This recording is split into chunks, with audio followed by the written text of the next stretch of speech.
Maulang panahon pa rin ang nararanasan sa maraming lugar sa Luzon dahil pa rin sa habagat. Panibagong LPA naman sa labas ng bansa ang binabantayan ng Pag-asa. Ang update sa lagay ng panahon, alamin mula kay Pag-asa Weather Specialist Charmaine Varilla. Ma'am Charmaine, hanggang kailan po ba natin mararanasan ang maulan na panahon at ano po ang update sa binabantayan LPA?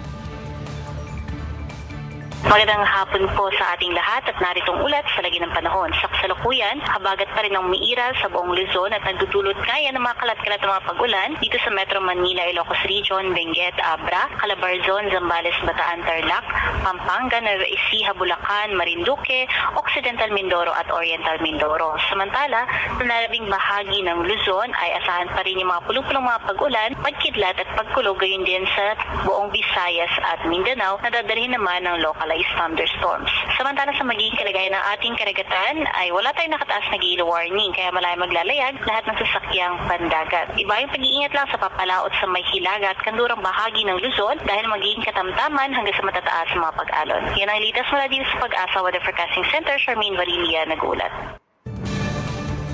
Maraming salamat Pag-asa Weather Specialist Charmaine Varilla.